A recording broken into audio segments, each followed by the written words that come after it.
Voilà, merci. Merci beaucoup. Papi Mbaki, il est là, tel qu'annoncé dès l'entame de l'émission que nous aurons. Papi Mbaki, avec lui, on va parler un peu de l'actualité de Parti Ensemble. Ce parti qui était deuxième aux élections, il est presque perdu. Qu'est-ce qui se passe? Papi Mbaki, bienvenue. Merci beaucoup, cher journaliste. Toujours d'ensemble? Oui, toujours. Vous n'avez pas quitté? Non, quitté pour aller. Vous n'avez pas traversé? Non. Aller au niveau de Mangeoire, non? Non, nous ne faisons pas la politique d'opportunisme. Nous, on fait la politique avec l'idéal et conviction. Et on croit à notre parti Ensemble pour la République. Nous croyons à notre président national, Moïse Katumbi. Il est où d'abord lui-même? Il est en Europe. En Europe? Non, pour le moment, il est aux États-Unis. Aux États-Unis? Il est allé faire quoi là-bas? Il est allé combattre les deals, hein? Les deals miniers.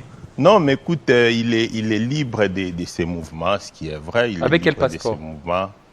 Bon, les passeports, ce qui est vrai, vous savez, Moïse Katumbi n'est pas une personnalité ordinaire. Moïse Katumbi, c'est un des hauts membres de la FIFA. Donc, il y a toujours des possibilités dans ce sens qui permettent à ce que les membres de la FIFA et autres se déplacent. Et puis, en droit international, vous savez, il y a des mécanismes qui sont prévus pour des personnes qui sont privées de leurs droits et libertés fondamentaux, de pouvoir avoir accès à certains documents qui peuvent les permettre de se déplacer. Donc, c'est pas un fait nouveau. Donc, maintenant, il se déplace en passeport. Jusque-là, au pays, on refuse même de renouveler son passeport. Qu'est-ce qui se passe? Bon, vous savez, malheureusement, nous avons pensé que Tshisekedi allait nous amener la bonne gouvernance, allait nous amener les respects en fait, des droits et libertés fondamentaux. Mais curieusement, Tshisekedi nous a fait reculer. À ce jour, moi je suis en train de voir, nous sommes dans le contexte pratiquement d'avant la transition de la RDC. Donc là où il a trouvé les pays, ce n'est pas là où les pays se trouvent maintenant. Et les pays a régressé dans des violations des droits de l'homme. Ils se sont spécialisés à traquer les opposants parce que bon, tel opposant serait dangereux pour lui, il faut le contraindre à l'exil, il faut lui priver son passeport, tout simplement. Et nous disons, la RDC ne mérite pas ça, en fait. Nous avons vraiment reculé dans ces pays. Et voilà, c'est le régime de Tshisekedi qui veut maintenir Moïse Katumbi dans cette situation, qui ne puisse pas bénéficier de son passeport. Oui, renouveler son passeport qui est un droit rattaché à une citoyenneté. Et oui, renouveler son passeport, mais pourquoi il a fui le pays? Non, mais écoute, d'abord, il ne faut pas dire que Moïse Katumbi n'a pas fui le pays. Mais c'est ce qu'on nous a dit. On nous a dit par Jean-Pierre Bemba que Moïse Katumbi a fui le pays. Ah, Jean-Pierre Bemba, on va s'en occuper. Moïse Katumbi n'a pas fui le pays. Et vous savez, quand vous dites que Jean-Pierre Bemba, effectivement, Jean-Pierre Bemba a fait ses allégations dans ce sens-là. Et c'est très malhonnête pour un homme d'État de son niveau. Quand je dis de son niveau, en tant que ministre, en tant qu'un ancien vice-président de la République, de faire des allégations sans fondement. Et il a été contredit. Moïse Katumbi est sorti du pays en bonne et due forme. Il n'a pas fui le pays. Et donc, c'est par la suite, et ils l'ont contraint, en fait, effectivement, à rester là où il est jusqu'à ce jour. Donc, alléguer que Moïse Katumbi a fui le pays, c'est malhonnête de la part de M. Jean-Pierre Bemba. Donc, nous disons, c'est quelqu'un qu'on ne doit pas suivre, en fait. Moi, je suis désolé. Vous savez, dans des pays civilisés, Jean-Pierre Bemba, normalement, ne devait pas directement rentrer dans la vie politique publique. Il devait être soumis à un certain nombre de séances psychologiques et psychiques après avoir passé autant d'années en prison. Vous savez, parce que vous êtes déconnecté de la réalité. de la réalité de la vie sociétale. Il fallait être soumis à ça. Et je crois qu'être, comme on dit, paramétré, s'il faut actualiser, s'il faut emprunter les termes de tout ce qui est informaticien. Et donc, voilà, à moins que vous me demandiez d'aller dans tout ce qui est Jean-Pierre Bemba allégué, j'ai répondu par rapport à... Donc, Katumbi n'a pas fui. Il a quitté en bonne et due forme la République démocratique du Congo. Bien sûr, Katumbi n'a pas fui. Et nous avons publié même son passeport, on a publié, il y a même les cachets de la DGM. Tout est là, ok. Alors maintenant, quand il est parti, selon l'ancien vice-président en charge de l'ECOFIN, il y aurait des caches d'armes qui ont été découverts dans l'une de ses résidences. Et c'est les chauffeurs qui auraient dit ça. Non, vous savez, Jean-Pierre Bemba pense que, comme lui s'est spécialisé dans les métiers des armes, dans les violations des droits de l'homme pour revendiquer un droit, et que tout le monde, et notamment Katumbi, peut aussi emprunter ces schémas-là pour revendiquer ses droits. Nous avons été aux élections, la CENI a fait ce qu'elle a fait, la CENI a publié M. Tshisekedi, ne nous a pas publié n'a pas publié Moïse Katumbi comme président de la République. Malgré cela, nous avons été sportifs. Nous avons dit nous faisons l'opposition républicaine. Donc ça ne peut pas justifier à ce que nous puissions fomenter une rébellion, avoir des caches d'armes. Non, nous ne pouvons pas le faire. Nous ne sommes pas Jean-Pierre Bemba qui, en 2006, après avoir perdu les élections, il a préféré recourir encore une fois de plus aux armes. Il a endeuillé la ville de Kinshasa ici. Nous avons vu des élèves mourir parce qu'ils étaient partis à l'école. Tout simplement parce que Jean-Pierre Bemba, avec sa milice, il a préféré utiliser sa milice pour revendiquer les résultats. Alors ça ce n'est pas Moïse Katumbi. Ça, ce n'est pas Moïse. Jean-Pierre Bemba n'est pas un modèle de la société. Jean-Pierre Bemba, normalement, comme j'ai dit, après avoir subi la séance psychique ou psychologique, il devait en principe demander pardon au peuple congolais. Parce que vous savez, Jean-Pierre Bemba, d'abord pour ces faits-là de 2006, parce qu'il y a une plainte ou une action judiciaire qui a été ouverte, je crois, à l'auditorat général en son temps. Et là, c'est des crimes de guerre. Les crimes de guerre sont imprescriptibles. Donc ça signifie qu'aujourd'hui, il peut être à l'aise, mais il doit mettre dans sa tête qu'il est tenu par la justice internationale. Je disais que Jean-Pierre Bemba devait demander pardon parce que vous savez que les rapports mapping, Jean-Pierre Bemba a été cité. Dans les rapports mapping? Dans les rapports mapping, je crois que c'est point 310 comme ça. Jean-Pierre Bemba et son MLC ont été cités. Kisangani. Aujourd'hui, on parle de tout ce qui a été Kisangani. Mais Jean-Pierre Bemba est pour quelque chose, pour beaucoup d'ailleurs. Tout simplement parce qu'aujourd'hui, on n'a pas encore jugé les faits cristallisés contenus dans les rapports mapping.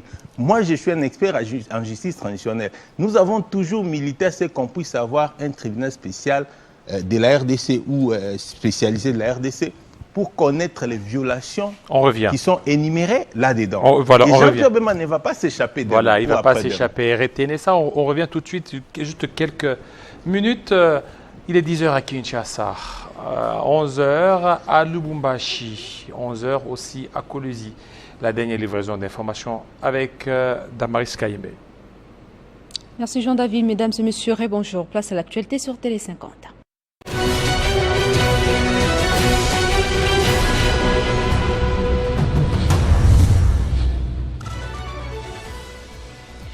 Dernier jour des assises de la 12e conférence de gouverneurs hier jeudi.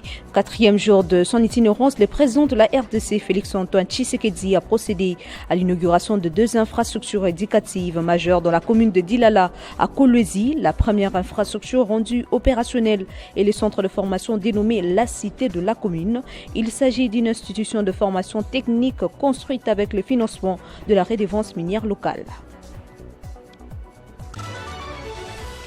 Après leur adoption à l'Assemblée nationale, le 8 projets de loi de ratification des accords de prêt présentés par le ministre des Finances Doudou Fwamba Likonde Libotaï ont été approuvés ce jeudi en seconde lecture par le Sénat.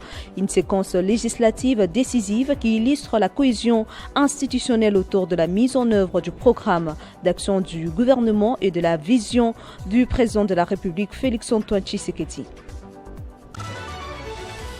Braquage à Kinshasa, le prévenu Prosper Ncheka, l'un des auteurs de braquage appréhendé par la population samedi 7 juin à Kinshasa, a été condamné hier jeudi à la peine de mort par le tribunal militaire de garnison de Kinshasa-Matete, siégeant en chambre foraine à l'espace Sipayot, dans le centre de la capitale. En Équateur, une embarcation transportant passagers et marchandises a coulé ce mercredi sur les lacs Tumba dans les territoires de Bikoro à 128 km de la ville de Mbandaka. Plusieurs personnes se sont noyées selon Justin Poutou, administrateur du territoire de Bikoro. 30 corps sont déjà repêchés du lac. De nombreux passagers restent disparus. Les recherches de corps sont menées depuis mercredi soir sur le lieu du drame. Tous ces grands titres vous reviennent dans notre édition de 13h avec Christian Kalonji à la présentation. Entre-temps, Jean-David Kilolo poursuit avec la tranche matinale. Retrouvez toute l'actualité en continu sur www.tele50.cd.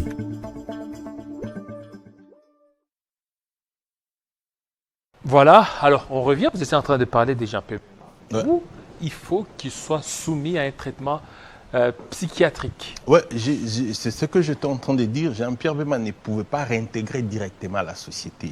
Il fallait qu'il soit soumis à ça pour lui faire voir un peu un nouveau monde, parce qu'il était déconnecté. Donc j'étais en train de dire, moi je suis expert en justice traditionnelle, nous avons toujours prôné à ce qu'il y ait un tribunal spécial pour juger tous les auteurs des crimes et des violations des droits de l'homme contenus dans les rapports mapping, y compris Jean-Pierre Bemba. Et donc, Jean-Pierre Bemba, il est tenu par la justice internationale, il ne peut pas s'échapper.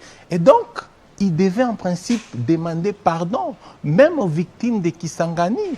Donc, il y aura un procès pour ça un jour contre Jean-Pierre Bemba. Jean-Pierre Bemba doit nous dire quoi en principe? Je viens de suivre ici dans la Flash Info. Il y a un naufrage. C'est ça, Jean-Pierre Bemba doit nous dire pourquoi il y a un naufrage. Doit nous dire quelles sont les mesures qu'il est en train de prendre et que son ministère a prises pour empêcher des naufrages récurrents au niveau du fleuve Congo. Jean-Pierre Bemba doit nous dire qu'est-ce qu'il a pris comme mesure pour combattre l'embouteillage à Kinshasa. Et c'est ça, on attend de lui. Mais on a vu un Jean-Pierre Bemba qui s'est spécialisé en Gilles Mouniéré. Ça, c'est pas son travail, en fait. Jean-Pierre Bemba, il est là pour flatter Tshisekedi. Je le comprends un tout petit peu parce qu'en fait, sa vie de liberté ou sa liberté est tenue par Tshisekedi. Jean-Pierre Bemba a été cité dans l'affaire Roger Lumbala. Roger Lumbala. Ah, dans l'affaire Roger Lumbala. En France. Dans l'affaire Roger. Et j'ai ouï même dire qu'il y aurait même un mandat d'arrêt intention en gestation. Mais c'est le régime actuel qui bloquerait cela. Et donc, pour cela, Jean-Pierre Bemba doit se comporter en fou joyeux pour dire n'importe quoi sur la personne de Moïse Katumbi. Jean-Pierre Bemba, est-ce qu'il est un modèle? Moïse Katumbi est un modèle. Moïse Katumbi est un modèle de développement. Moïse Katumbi est un modèle d'investissement. Jean-Pierre Bemba n'est aucun. Il a été vice-président de la République dans ces pays. Aujourd'hui, j'ai dit ça quelque part, est-ce qu'on peut, après Jean-Pierre Bemba, construire un monument disant que non, nous avons eu Jean-Pierre Bemba dans ces pays? Qui a fait quoi?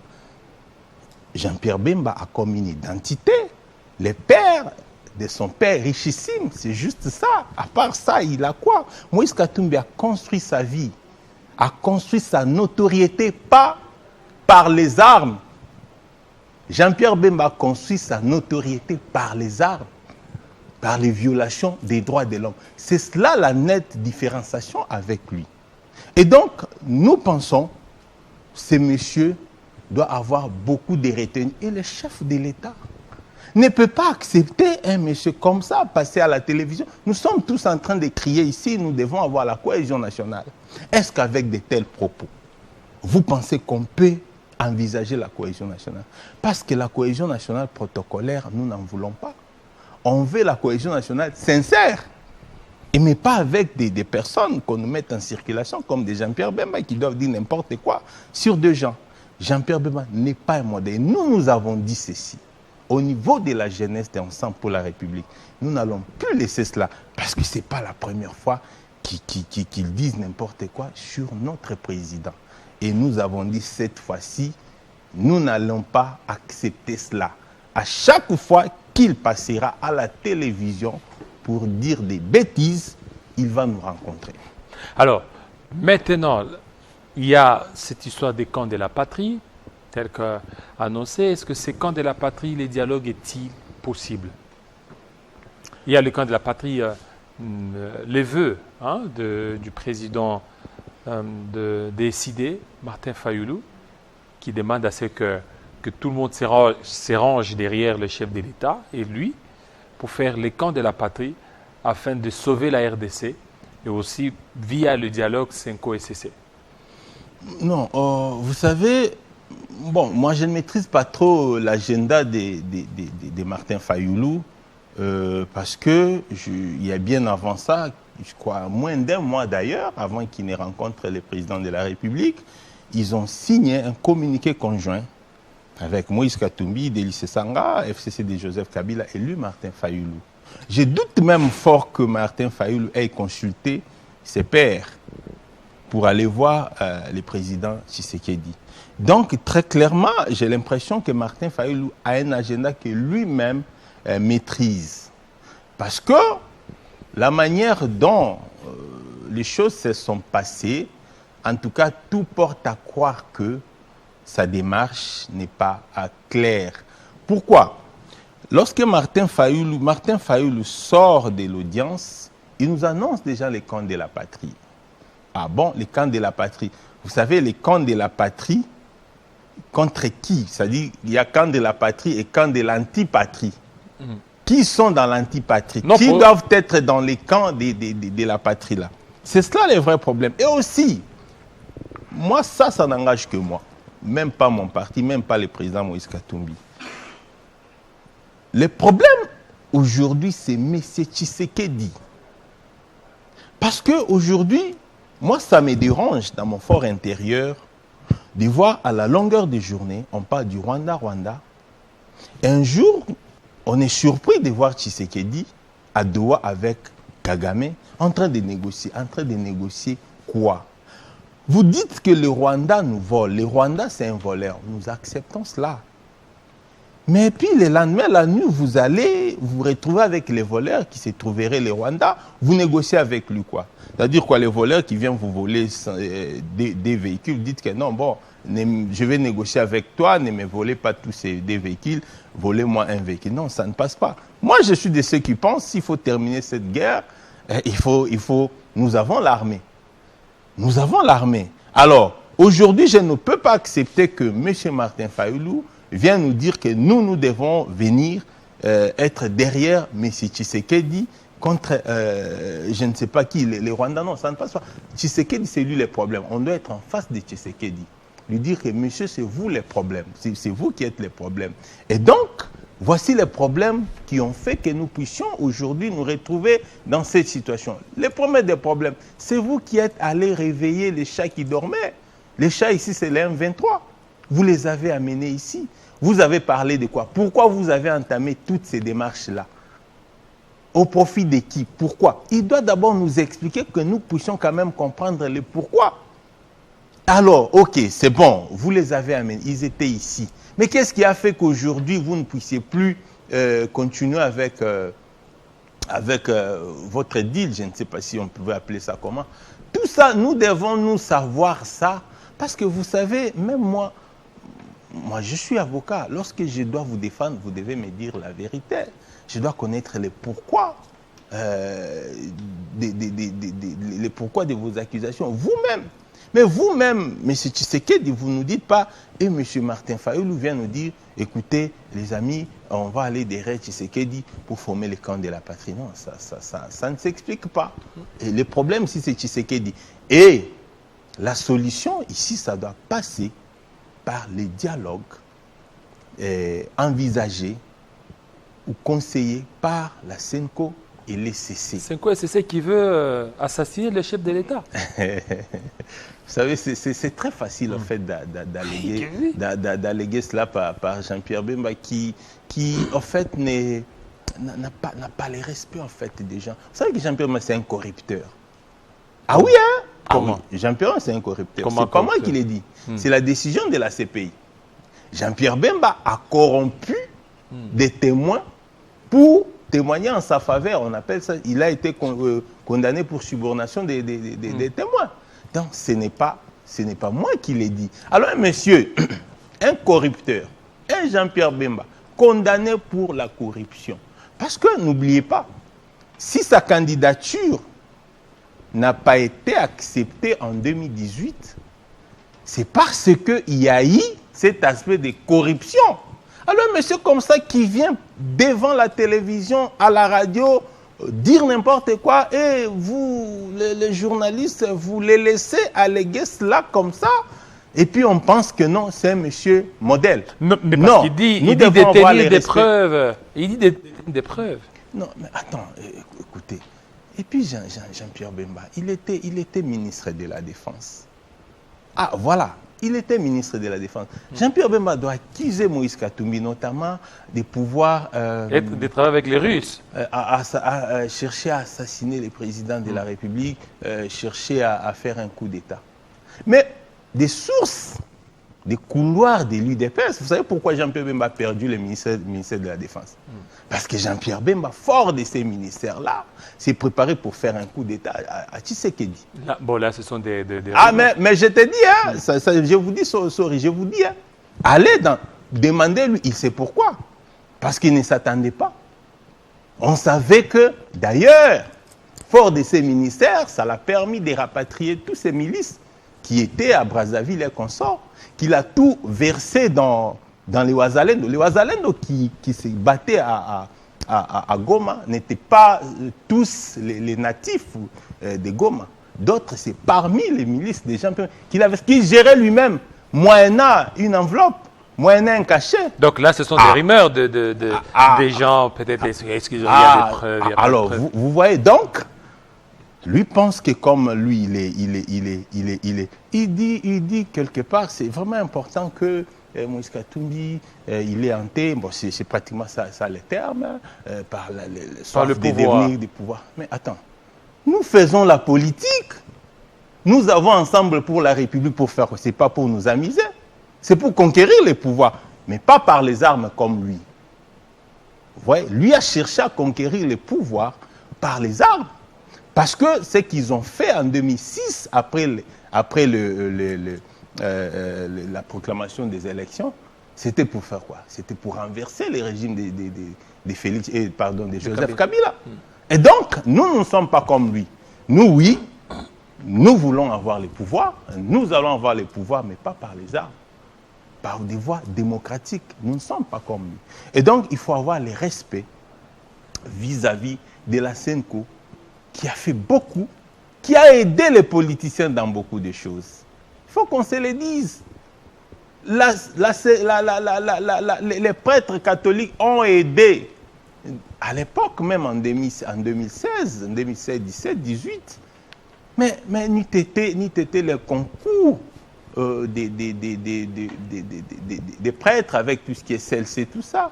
À l'époque, les régimes de Kabila, c'était compliqué. Lui, Tshisekedi d'ailleurs, oui, pardon, Jean-Pierre Bemba. Jean-Pierre Bemba a déjà marché ici sur le jeu. Il a déjà fait même des marches de revendication. Il en a fait quand? Jean-Pierre Bemba, pour lui, revendiquer signifie prendre les armes. Revendiquer, c'est les violences. Ça, ce n'est pas Moïse Katumbi. Moïse Katumbi ne revendique pas par les armes. Donc ça, c'est la nuance à faire. Et donc, je pense que prochainement, il va réfléchir 1000 fois pour raconter n'importe quoi. Et puis, ce qui dérange un peu, parce que les parquets, après la Cour de cassation, devaient quand même se saisir. Parce que moi, je suis aujourd'hui heureux de comprendre qu'il y a maintenant la révolution de la justice voulue par Moutamba. Parce que cette révolution nous a donné un bel exemple, en commençant par poursuivre un ministre de la Justice qui est accusé de détournement. Ça, c'est déjà bon. Donc, il faut aussi s'occuper de Jean-Pierre Bemba. Parce que ça, c'est des faux Bruno Tama. Nous avons vu Nicolas Kazadi qui a fait des allégations, tout ça. Et c'est des allégations qui, c'est vrai, qui touchent à tout ce qui est la gestion du pays, économique, finance. Mais ici, c'est la vie du président de la République qui est cité. Vous laissez ces messieurs comme ça, alors soit nous dirons que Jean-Pierre Bemba a la bénédiction de Tshisekedi. C'est que Tshisekedi lui aurait dit, va dire ça. Alors, si tel est le cas, et Tshisekedi lui-même, c'est qu'il n'aide pas les pays à avancer. Nous ne pouvons pas aujourd'hui prétendre combattre l'ennemi ou combattre les Rwandais comme ils le disent, et tout en forçant Moïse Katumbi à rester en exil, tout en traquant d'autres oppositions, les Franck Diongo, les Jean-Claude Wemba, les Hervé Diakese, les Olivier Kamitat, et beaucoup de gens qui sont aujourd'hui, et des anonymes, et même Claude Perrault-Louara, qui sont dans... Ils font quoi là-bas? Leur pays, c'est ici. Alors donc, pour revenir à la question par rapport à Martin Fayoulou, nous pensons que je suis désolé de comprendre que le président de l'ECD s'est soldé en fait. Vous savez, ce que Martin Fayoulou a fait, Tshisekedi cherchait ça depuis longtemps. Parce qu'en fait, Tshisekedi, à partir du moment où Martin Fayoulou n'avait jamais reconnu son pouvoir, il avait toujours été très mal à l'aise. Alors ici, Martin Fayoulou a reconnu que c'est Tshisekedi le président de la République. Donc, plus question de dire qu'il est président légitime. Il a été reçu pas chez lui à la maison, il a été reçu au Palais de la Nation, les bureaux d'un président de la République. Donc pour nous, nous pensons le vrai dialogue qui doit être fait, c'est celui avec la Senko et puis ECC. Alors, maintenant, ce qui se passe au niveau des États-Unis. Katumbi est allé aux États-Unis pour court-circuiter les choses ou pour encourager les choses? Non, mais attends, on ne peut pas, c'est-à-dire aujourd'hui, si Katumbi s'est retrouvé aux États-Unis, on doit supputer tout autour de ça. Non, il est libre de ses mouvements, quand bien même qu'il est un peu limité du fait qu'il n'a pas les passeports. Non, en tout cas, il est libre. Je pense qu'on ne peut même pas polémiquer là-dessus. Il est libre. Et tu allais faire quoi aux États-Unis? Non, mais je ne sais même pas vous dire, il est allé faire quoi. En tout cas, je résume en disant qu'il est libre de ses mouvements. Les raisons, son agenda, moi, je n'en ai pas, même si je suis son collaborateur, mais il est vraiment libre. Il peut aller faire le tourisme, il peut aller se reposer.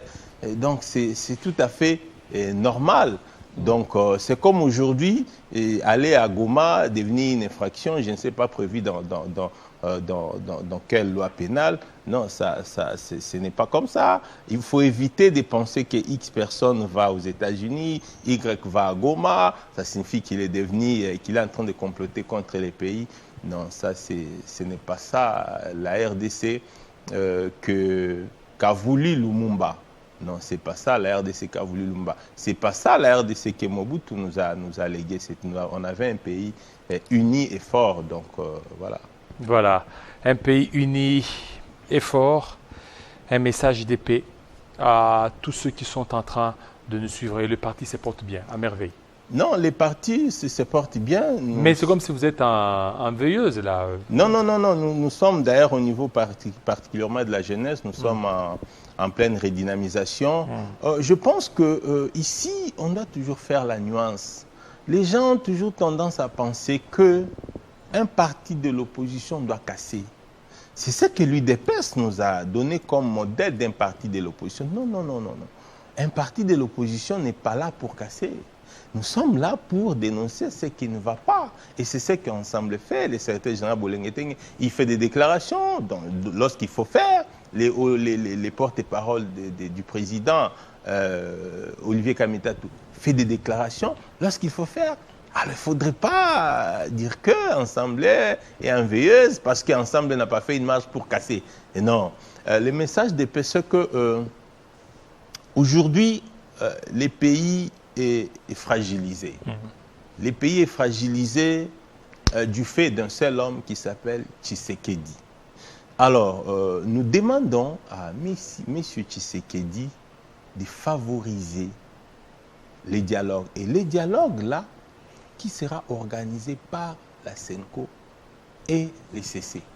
Et c'est ce dialogue-là qui fera ce que les fils de ces pays, nous tous, nous puissions nous mettre autour d'une table pour que nous puissions examiner les questions profondes qui rongent notre pays. Et c'est à l'issue de ça qu'on saura voir, on dit, bon, ok, au moins Tshisekedi nous a dit les vrais problèmes qu'il y a entre lui et le M23 et nous saurons quoi faire.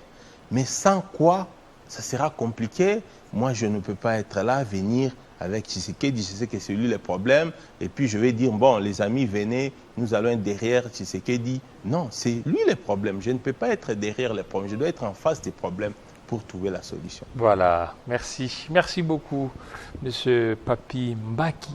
Vous êtes, au niveau du parti, vous êtes secrétaire Coordonnateur national de la jeunesse. Voilà, coordonnateur national de la jeunesse. Ça n'est fini avec vous. Je pense que vous êtes passé en revue la situation du parti, la situation aussi politique en République démocratique du Congo.